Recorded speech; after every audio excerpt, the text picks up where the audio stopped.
새해가 되면 사람들은 자연스럽게 계획표를 펼칩니다. 한 해 동안에 무엇을 이룰 것인지, 또 무엇을 바꿀 것인지, 어디까지 또 목표를 이룰 수 있을지를 계산하지요. 그리고 생각합니다. 그래서 왜냐하면 사람들은 성공의 기준을 항상 어떤 숫자적 개념으로 표현을 합니다.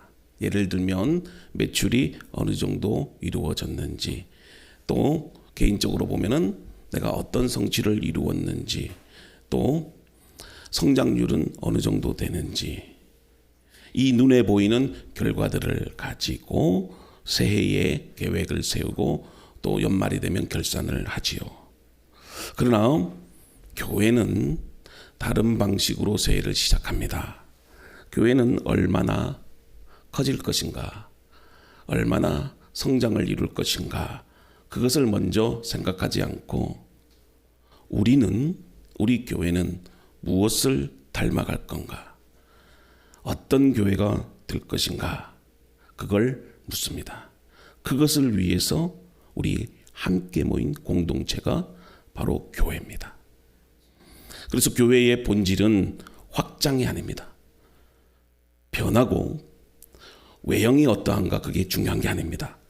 어떤 정체성을 갖고 있느냐, 그게 교회의 본질을 결정합니다.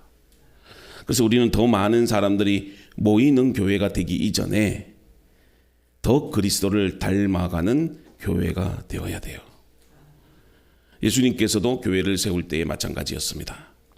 예수님은 제자들에게 어떤 프로그램을 주지 않았습니다. 전략도 주지 않았습니다. 그리고 조직도 만들지 않았습니다. 또 예산도 세우지 않았습니다.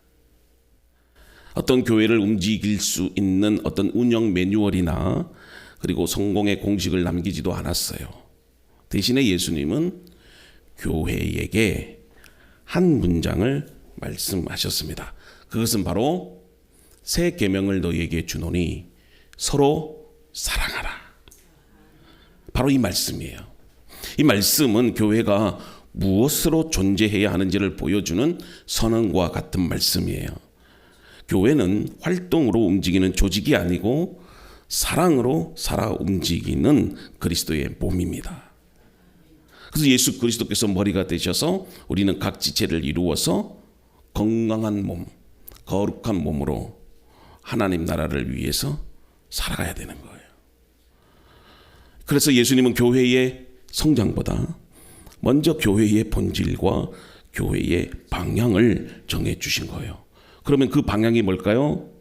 사랑입니다. 그래서 2026년을 우리가 시작하는 우리 대전 로덴 교회의 표어가 뭐죠?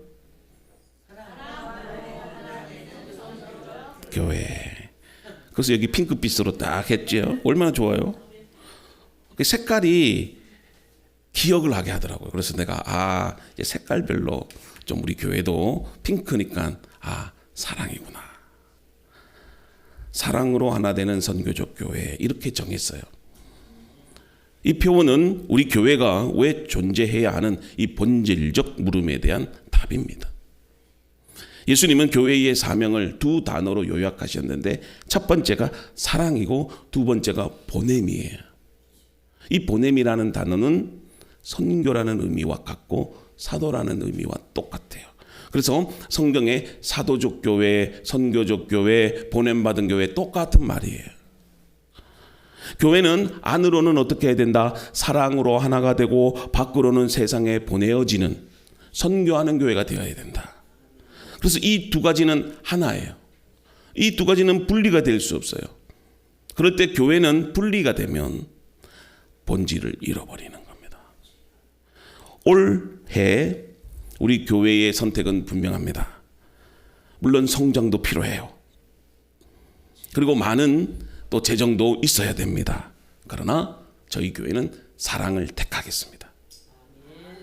성과도 중요합니다. 보이는 것도 중요합니다. 그러나 하나됨을 택하겠습니다. 또 확장도 중요합니다. 그러나 그리스도인 됨을 선택하겠습니다. 물론 많은 일을 해내는 것도 필요하겠지요. 그러나 서로를 진심으로 품어주는 교회가 되어야 돼요. 눈에 띄는 결과도 필요하겠지만 세상이 우리를 어떻게 보느냐, 정말 예수 공동체로 보는, 그리스도인 공동체로 보는 그런 교회가 되기를 바랍니다. 이제 우리가 예수님께서 교회를 세우신 그 방식으로 올 한 해 우리가 서려고 해요.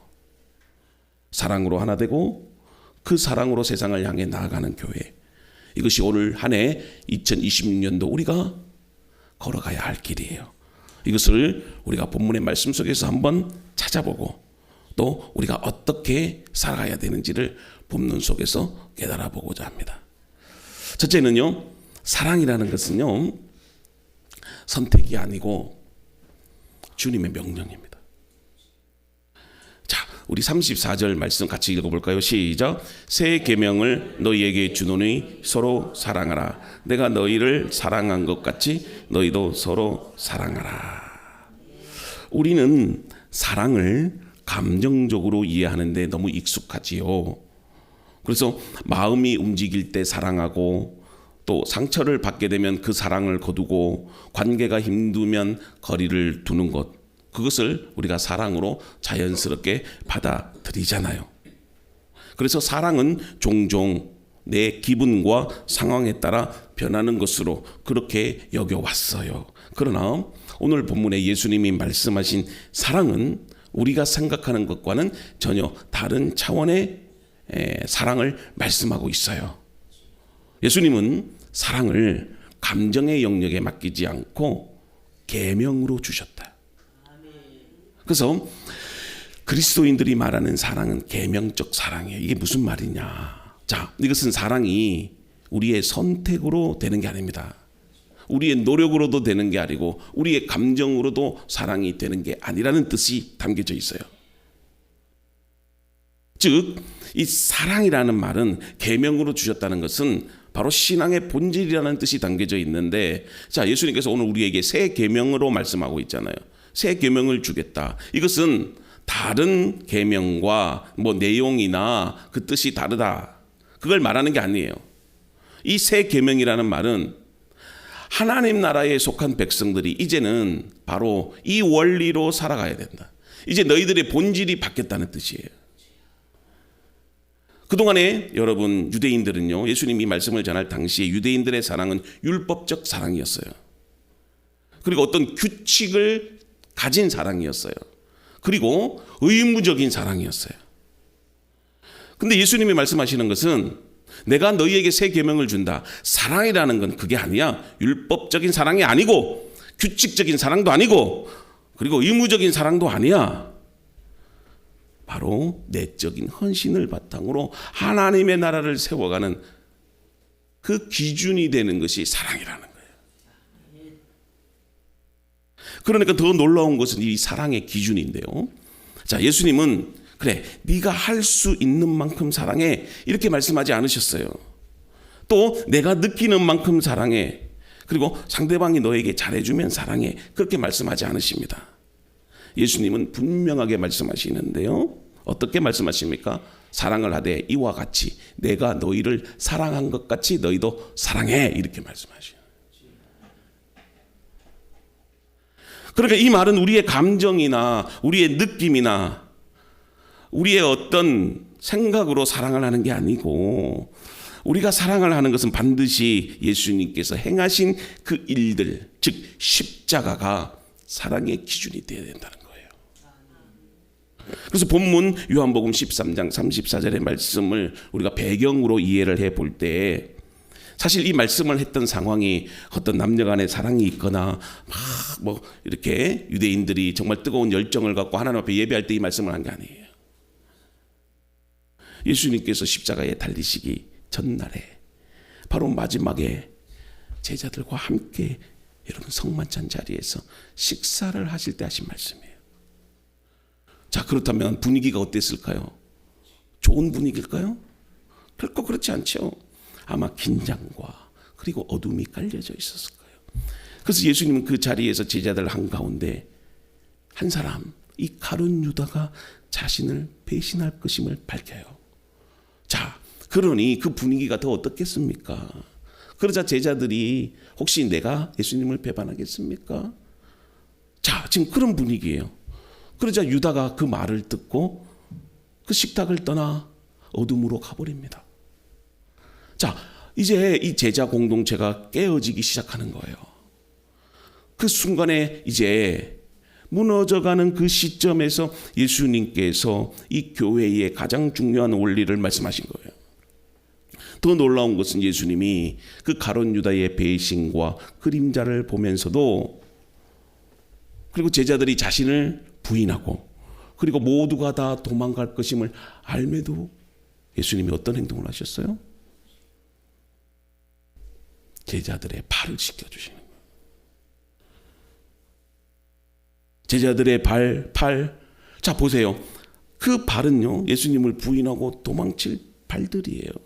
근데 예수님은 사랑으로, 눈물로 그 발을 씻겨주십니다. 그러면서 그 사랑의 행동 뒤에 뭐라고 말씀합니까?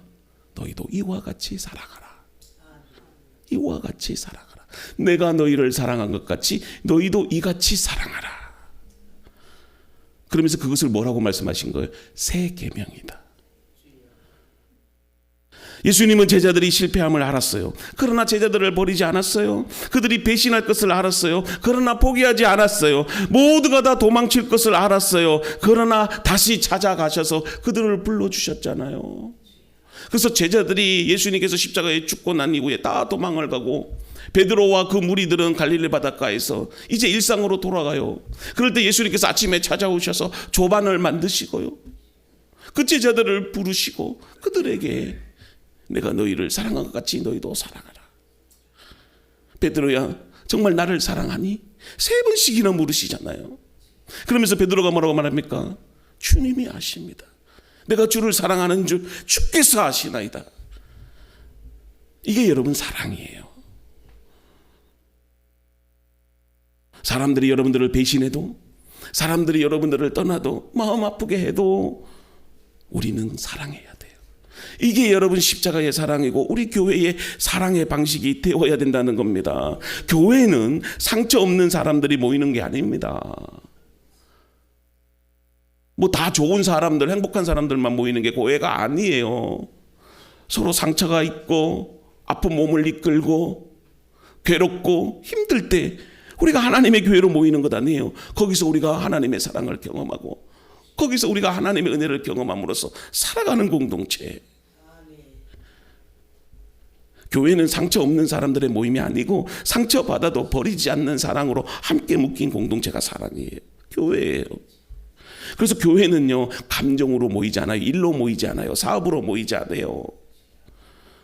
분위기나 취향, 뭐 같은 취미가 있어서 여러분들 산에 동호회 모임 가듯이 그렇게 모이는 그런 동호회가 아니에요.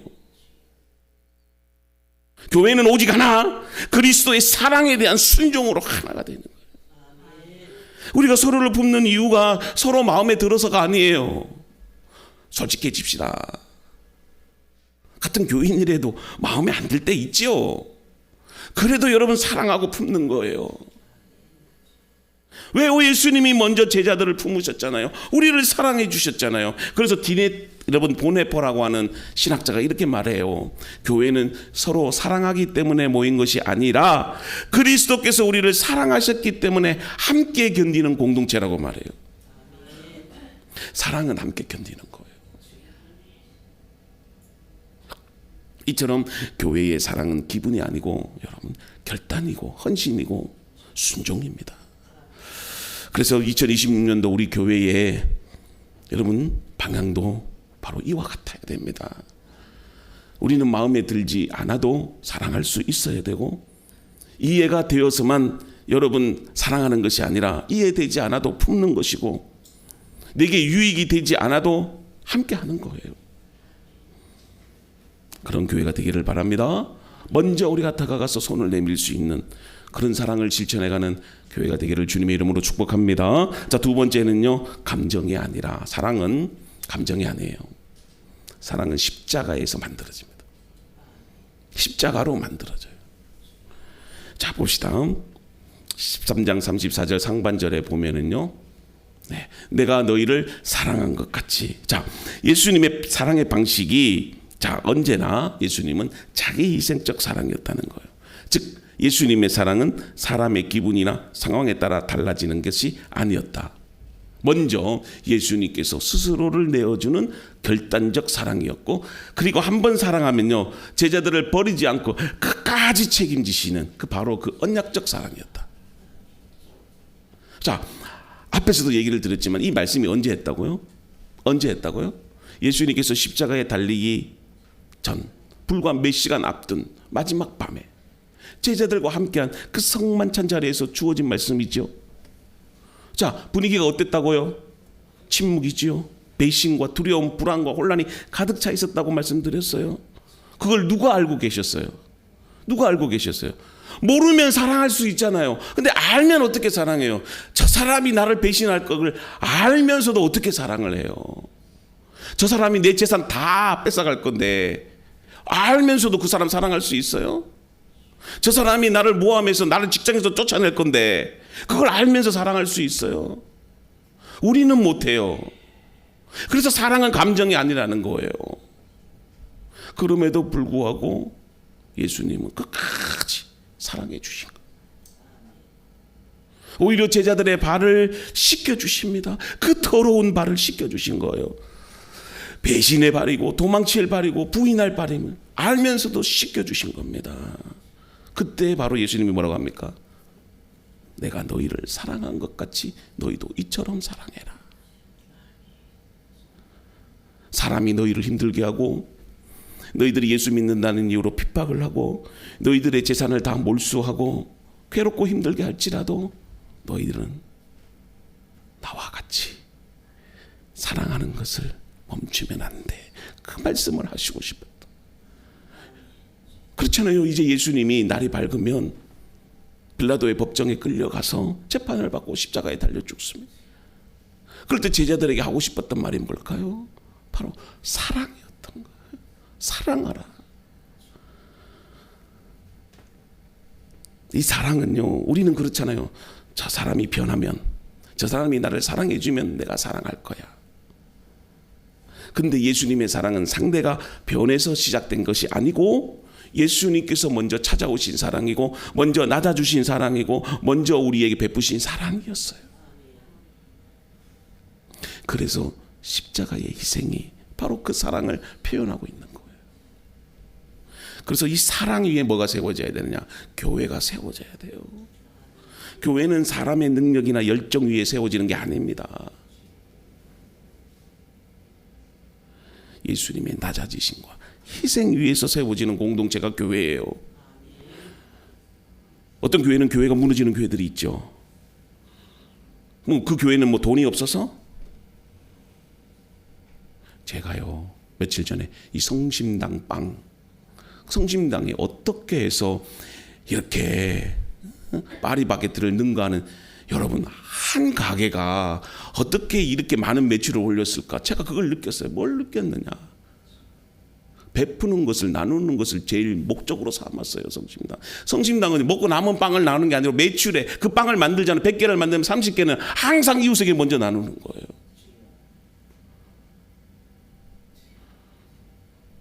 어느 날 거기에 불이 났어요. 완전히 이 성심당 가게가 망했어요. 근데 그거를 재건시킨 사람들이 누군지 아세요? 직원들이 왔어요. 기계가 없으니까 중고 가게 가가지고 중고 빵기계를 사갖고 와가지고요, 월급도 안 받으면서 그렇게 열심히 해서 이번에 보니까 교황청으로부터 훈장 받았다고 그러더라고요. 하여튼 대단한 거 받았다. 한 가게가 어떻게 그렇게 할 수 있겠어요? 사랑 아니면 못하는 거예요. 그래서 대전을 너무 좋아해서 대전을 절대로 안 벗어난대요. 우리 같으면 서울에 기업을 확장하고 부산에 확장하고 싶죠? 그럼 돈이 더 들어올 것 같은데 돈이 중요한 게 아니야. 이 대전을 사랑하는 마음이 있었어. 그래서 전국적으로요, 대전은 몰라도 성심당은 알아. 제가 명절 때 한번 거기 애들과 함께 이제 은행동에 놀러 가려고 갔는데 와이구라 5시간을 기다려야 돼. 5시간. 우리 같으면 대전 사람은 절대 거기 안 가잖아요. DCC를 가든 대전역을 가든 그 사람은 DCC에 성심당 있는 걸 몰라. 대전 사람만 알지. 제가 말하고자 하는 핵심이 뭐예요? 사랑이에요. 사랑. 교회가 다시 사는 것도 뭐 좋은 프로그램이 있어서 좋은 전략이 있어서가 아닙니다. 사랑이 있을 때예요. 보세요. 내가 너희를 사랑한 것 같이 우리도 이렇게 사랑합시다. 아멘. 자, 세 번째는요. 사랑은요. 교회의 가장 강력한 선교예요. 자, 보세요. 35절. 우리 같이 한번 읽읍시다. 시작. 너희가 서로 사랑하면 이로써 모든 사람이 너희가 내 제자인 줄 알리라. 예수님은 세상이 교회를 어떻게 판단할지를 누구보다도 정확하게 알고 계셨어요.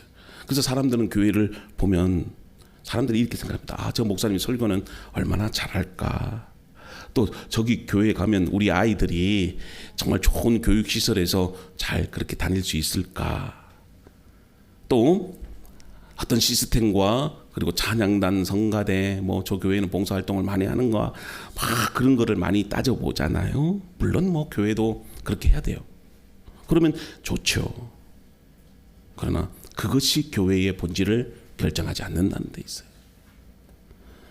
세상 사람들은 훨씬 더 본능적인 질문을 던져요. 뭐라고 보는 줄 아십니까? 교회를 도대체 저 교회 안에 있는 사람들은 어떻게 살까? 그걸 본다는 거예요. 교회의 문을 처음 딱 열고 들어오는 사람도요, 사랑이 있는 교회는요, 느낌부터 다르다고 합니다. 느낌부터 다르다. 어떤 교회는 가면 쌀쌀하고 춥고 뭔가 영적인 암울한 분위기가 있는데, 어떤 교회를 들어오면 마음이 포근해지고 막 그 사랑의 기운이 느껴지고 그런 교회가 있대요. 우리 교회는 어떤 교회가 돼야 될까요? 후자가 되면 좋겠어요. 그 사람이 왜 마음을 여는 줄 아세요? 큰 교회라서 마음을, 절대 그렇지 않아요. 교회 등록하는 것도 뭐 큰 교회라서 등록하는 줄 알아요. 저는 절대 그렇게 생각 안 해요. 여러분들이 오늘 이 자리에 우리 교회에 등록해서 함께 저와 신앙생활, 사실 그렇잖아요. 얼마나 고생이에요. 작은 교회 섬기는 게 이게 그냥 보통 일입니까? 그런데도 불구하고 여러분들이 정말 주님을 사랑하는 마음으로, 우리 성도들을 사랑하는 마음으로 지금까지 저와 함께 이렇게 예배드리고 함께 교회를 세워왔잖아요. 그래서 저는 행복해요. 어딜 가든 저희 교회 자랑해요. 어떤 분들은 밖에 나가서 교회 자랑하지 말래요. 자랑했다가 교회 붕했다가 소문나면 대전노회에서 예산 많이 부고 올라오다가 저는 자랑해요. 그냥 예산이 뭐 중요하냐 뭐. 그래 뭐 돈 많이 내도 뭐 우리 교회 난 자랑할란다 나 그래요. 그래서 항상 목사님들이 뭐 우리 교회 성도 몇 명 모이냐, 뭐 예산이 얼마 되냐 그럴 때, 우리는 한 50명씩, 100명씩 예배한다 그래요. 그냥 믿음으로, 뻥이 아니고 믿음으로. 사람들은요, 딱 저랑 만나면 항상 그 얘기부터 먼저 해. 목사님 교회 개척 몇 년 했습니까? 진짜 그래요. 전도하다 보면요, 사람들이 막 이렇게 다니거든요. 그러면 다른 교회 사람들이 궁금하잖아. 그러면 목사님이 교회 개척 몇 년 했습니까? 교인 몇 명 나와요? 이거부터 물어. 그럼 내가 100명 모인다 그래. 그러면 그래 사람들이 와 목사님 훌륭하시네요. 대단하네요.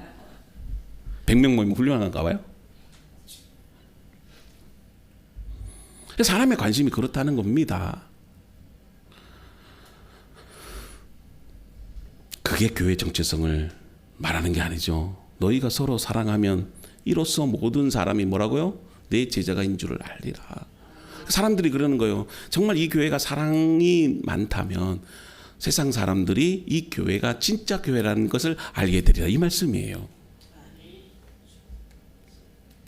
교회는 복음을 말하기 이전에 복음을 살아내는 공동체가 돼야 됩니다. 말보다는 손과 발이 중요하다는 말씀이에요. 설교가 아무리 좋고 성경적이어도요, 교회 안에는 냉소적인 사람들이 많다면요, 그 교회는 사랑 없는 교회예요. 말과 삶이 분리되면 복음은 힘을 잃습니다. 요즘 사람들이 어떤 사람인데요, 교회 안 다니는 사람도요, 여러분들보다 성경 지식 더 많이 압니다. 근데 왜 사람들이 교회 안 나올까요? 기독교는 좋은데 예수쟁이들은 싫다는 거예요. 그래서 가기 싫다는 거예요.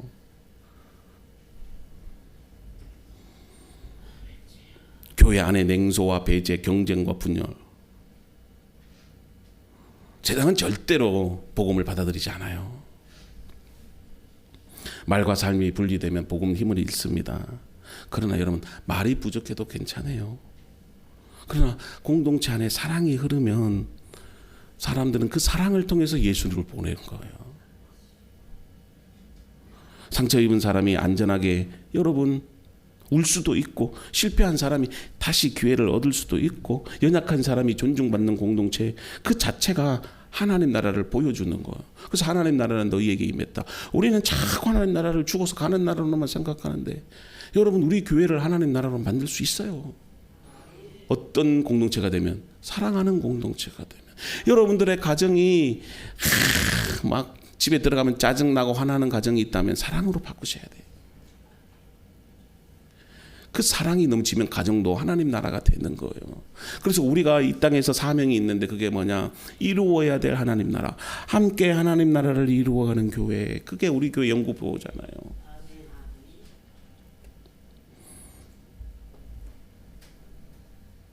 초대교회도 마찬가지잖아요. 그 사랑 때문에 복음이요 땅끝까지 확장된 거예요. 그래서 교부 테툴루툴리 아스라는 사람은요, 그 시대 반응을 이렇게 기록했어요. 보라, 저 사람들이 서로 사랑하는 것을. 초대교회 성도들이 핍박받고 고난 중에도요 사랑하고 섬기는 걸 멈추지 않았어요. 그들이요 콜로세움에서 사자밥이 되고 검투사들에 의해서 죽어갈 때도 하나님 저들을 용서해 주세요. 그렇게 여러분 외치고 죽은 거예요. 그걸 보면서 드디어 로마가 기독교 국가가 된 거 아닙니까? 그리고 유럽이 기독교 국가가 됐어요. 보라, 저들이 서로 사랑하는 것을. 이것은요 어떤 초대교회의 모든 신학 논문보다도 더 강력한 전도였어요. 그래서 복음은 논리가 아닙니다. 복음은 삶이에요. 교회 안에 진짜 사랑이 있을 때 여러분 복음, 추상적인 복음이 실제화되는 거예요. 예수님이 나를 사랑하셨다. 아무리 밖에 나가 전도해봐요. 사람들은 그거를 느끼지를 못한다. 그러나 여러분들이 진심으로 사랑하고 섬기면 아, 이게 사랑이구나 알게 된다는 거예요. 그래서 말하지 않아도요 그 여러분들의 존재 자체로 하나님 나라가 확장이 되는 거예요. 그래서 2026년도도 우리 교회 선교 전략이 분명해요. 더 많은 광고, 화려한 프로그램, 뭐 공격적인 마케팅 그게 아니고 사랑하자. 그겁니다.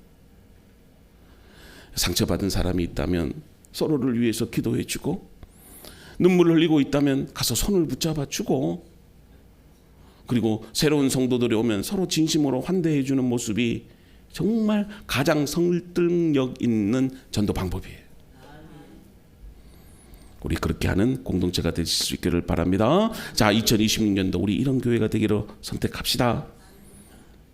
바쁜 교회 되기가 보다는 사랑이 분명한 교회, 더 많은 일을 해내는 공동체가 되기보다는 서로를 더 깊이 품는 공동체가 되었으면 좋겠습니다. 세상은요 교회를 규모나 성과 그리고 어떤 외적인 것을 많이 보지만, 그러나 우리 안에는 사랑이 넘쳐야 됩니다. 그래서 사람들이 우리 교회를 보면서 참 로덴 교회는 정말 교회다운 교회인 것 같아. 저기에는 진짜 천국이 있는 것 같아. 내가 진짜 교회는 안 다니더라도 누군가가 교회를 다니고 싶으면 내 로덴 교회를 소개해주고 싶어. 그런 말이 나올 수 있도록 올 한 해도 우리가 그런 교회를 함께 만들어 갑시다. 저 혼자 되는 게 아닙니다. 이제 여러분들이 섬기고 여러분들이 헌신하고 여러분들이 이루어 가야 될 교회예요. 이제 여러분들의 자녀들이 이 교회에서 신앙을 배워야 되고 말씀을 배워야 되고, 앞으로 우리 교회가 10년 20년 후에 하나님이 어떻게 축복하실지 저는 기대가 됩니다. 정말 수많은 사람들이 함께 모여서 정말 함께 찬양하고 수많은 성가대원들이 함께 주님을 찬양하는 그날을 우리가 꿈꾸면서 나갈 수 있는 것은요 사랑하는 교회가 될 때예요. 그래서 저는 꿈이 있습니다. 정말 이 세상에 바로 이것이 교회구나, 이것이 그리스도인들이구나 보여주고 싶은 교회를 만들어가고 싶은 거예요. 당회를 해도 짧게 하고, 재직회를 해도 금방 끝나고, 그리고 어떤 모임이 있으면 서로 열심으로 여러분들이 식사 때마다 그렇게 집에서 맛있는 음식 우리 성도들을 생각해서 그렇게 만들어서 요리해오는 그거 먹을 때마다 얼마나 감격이 되는지 몰라요. 우리가 볼 때는 아무것도 아니에요. 그러나 그런 여러분들의 헌신과 여러분들의 사랑이 정말 하나님의 교회를 만들어가는 거예요. 올 한 해도 그런 교회로서 책임과 의무를 다해가는 로된 교회가 되기를 주님의 이름으로 축복합니다.